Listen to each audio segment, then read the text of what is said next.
오늘은 역대하 28장 말씀입니다. 지난 금요일부터 내일 월요일까지 4일 동안 특히는 쿠르반 바이람입니다. 쿠르반이라는 뜻은 희생을 뜻하는 것이고 바이람은 명절을 나타냅니다. 그래서 희생절. 그래서 각 가정마다 소나 양을 잡아 그것을 즐기는 그런 기간이라고 할 수 있겠습니다. 그래서 이 희생절은 어떤 의미에서는 유월절에서 유래하였다라고 할 수 있겠습니다. 이스라엘 백성들이 애굽에서 출애굽하는 그날 각 가정마다 이 어린 양을 잡고 그 피를 문설주에 바른 그 집은 죽음의 영이 6월 넘었다, 뛰어넘었다라는, 그래서 그 집은 생명을 얻었다라는 그 의미, 그 의미를 통해서 이 쿠르반 바이람, 각 가정의 이 희생을 통해서 구원을 얻는, 생명을 얻는다, 형통케 되어진다라는 그런 의미로 쿠르반 바이람을 지내고 있습니다. 그러나 그 쿠르반 바이람 6월절의 참 의미는 바로 십자가 예수 그리스도죠.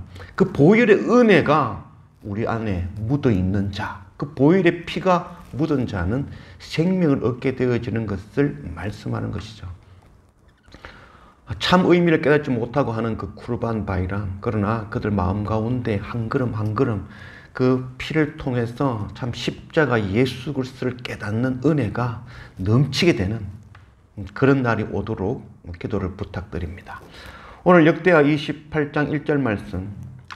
아하스가 왕위에 오를 때의 나이가 20세라 예루살렘에서 16년 동안 다스렸으나 그의 조상 다윗과 같이 아니하여 여호와 보시기에 정직하게 행하지 아니하고 이스라엘 왕들의 길로 행하여 바알들을 우상을 부어 만들고 또 흰놈의 아들 골짜기에서 분향하고 여호와께서 이스라엘 자손 앞에서 쫓아내신 이방 사람들이 가증한 일을 본받아 그의 자녀들을 불사르고 또 산당과 작은 산 위의 모든 푸른 나무 아래에서 제사를 드리며 분향하니라. 우시야 왕은 스스로 높아져 교만하여져 하나님 앞에 분향하려다 나병이 걸렸습니다. 그것을 본 요담 왕은 자기 아버지 뒤를 따르지 아니하고 성전에 들어가지 아니하며 백성들이 산당에서 우상을 섬기며 부패하게 만들고 말았습니다. 이 요담을 이어서 다음 왕이 바로 이 아하스 왕입니다. 아하스 왕은 요담 자기 아버지보다도 더 악을 행하여 오히려 바알을 섬기며 또한 백성들을 바알을 섬기도록 인도하고 또한 자기 아들을 흰놈의 골짜기에서 몰록 우상에게 바치는 그런 일을 행하고 또 하나님의 성전의 문을 닫고 성전 기물을 파괴하며 예루살렘 곳곳에 제단을 쌓고 그곳에서 우상 섬기도록 만든 왕이 바로 이 아하스 왕입니다. 하나님 없이 하나님 떠나 우상 섬기는 것, 그것은 곧 심판이며 멸망이죠. 하나님께서 주시는 심판이 아니라 바로 하나님의 없음을 통한 심판인 것입니다. 8절 말씀. 이스라엘 자손이 그들의 형제 중에서 그들의 아내와 자녀를 합하여 20만 명을 사로잡고 그들의 재물을 많이 노력하여 사마리아로 가져가니 그곳에 여호와의 선지자가 있는데 이름은 오데시라. 그가 사마리아로 돌아오는 군대를 영접하고 그들에게 이르되 너희 조상의 하나님 여호와께서 유다에게 진노하셨으므로 너희 손에 넘기셨거늘 너희가 노기가 충천하여 살육하고 이제 너희가 또 유다와 예루살렘 백성들을 압제하여 노예로 삼고자 생각하는도다. 그러나 너희는 너희의 하나님 여호와께 범죄함이 없느냐? 그런즉 너희는 내 말을 듣고 너희의 형제들 중에서 사로잡아 온 포로를 놓아 돌아오게 하라. 여호와의 진노가 너희에게 임박하였느니라 한지라.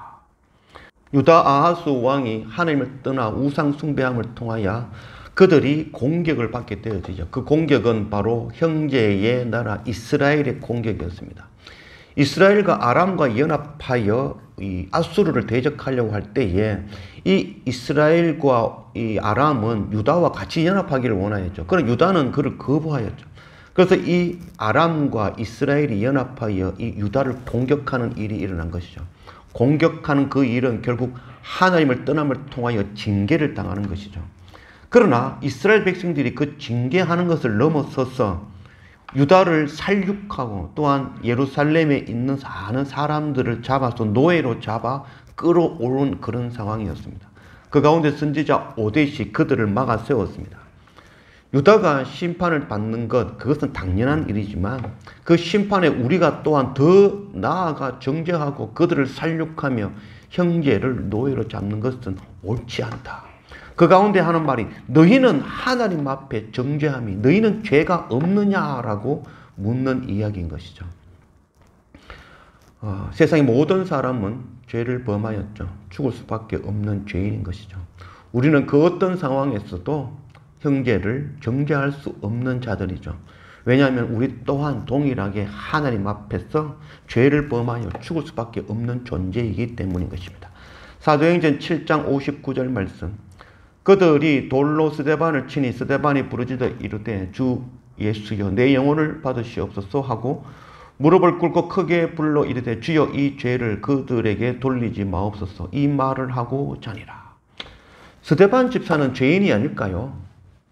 그 많은 분들이 이렇게 질문하면 스데반은 죄가 없다라고 이야기합니다. 아니죠. 동일하게 스데반 집사도 죄인이죠. 죽을 수밖에 없는 죄인. 십자가 예수 그리스도의 보혈의 은혜가 아니면 결코 구원함을 얻을 수 없는 죄인인 것이죠. 스데반 집사가 자기를 향하여 돌을 치는 자들을 향하여 주님께 간구합니다. 저들의 죄를 용서해 주십시오. 그렇게 기도할 수 있었던 것은 바로 하나님의 공의를 깨달아 알기 때문이죠. 자기도 동일하게 죽을 수밖에 없는 죄인, 멸망받아 심판받아 죽을 수밖에 없는 죄 가운데에서 이런 나를 구원하신 하나님, 나를 향하여 돌을 던지지만 저들 또한 구원하시는 것이 바로 하나님의 공의입니다 라고 기도하는 것이죠. 이것이 바로 하나님의 공의이죠. 만일 나를 향하여 돌을 던지는 자가 죽어야 된다면, 그가 죽는다면 그 다음 순서는 누구일까요? 내가 바로 돌을 맞아 죽어야 되는 자가 되어지는 것이죠. 유다가 범죄하여 하나님께 진노함을 당하는 것 당연한 일이지만 그것에서 더 나아가 그들을 정죄하고 그들을 압제하는 것은 오히려 그 이후에는 나 또한 압제당할 수밖에 없는 죄인인 것을 모르는, 하나님의 공의를 모르는 행위라고 할 수 있겠습니다. 창세기 4장 9절 말씀.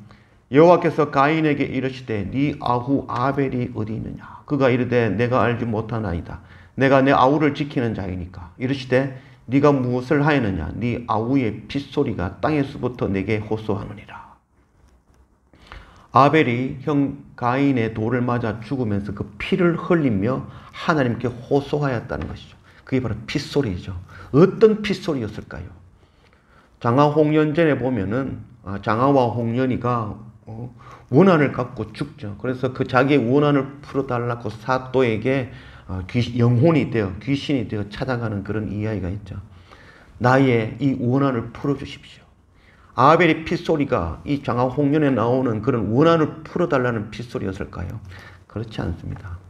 이 아벨의 핏소리는 나를 만나주신, 내게 생명 주신 하나님, 내게 돌을 던지지만 우리 형님도 구원해 주십시오. 우리 형님도 만나 주십시오. 그를 인도해 주십시오. 그것이 바로 아벨의 핏소리인 것이죠.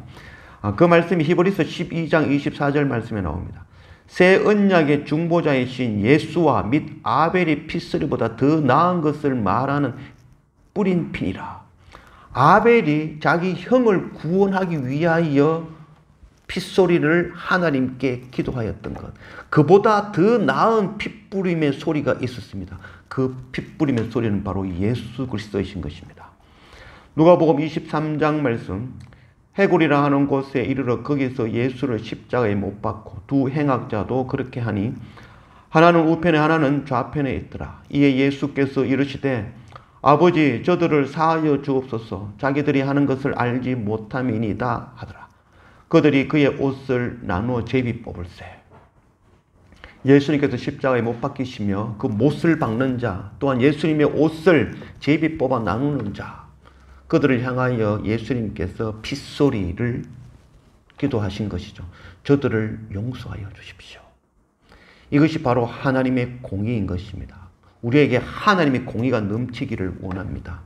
그래서 예수 그리스도 십자가 그 보혈의 은혜를 통하여 나 같은 죄인을 구원하신 그 하나님의 크신 은혜를 깨달아 안다면 이 하나님의 공의로 동일하게 우리의 형제와 이웃과 열방에 나아가 나를 향하여 돌을 던지는 그들을 향하여서라도 하나님의 생명의 복음을 나누고 전하여 그들 또한 구원받게 만드는 그 일, 이 선교 사명 우리가 감당해내는 그런 우리가 되어지기를 원합니다.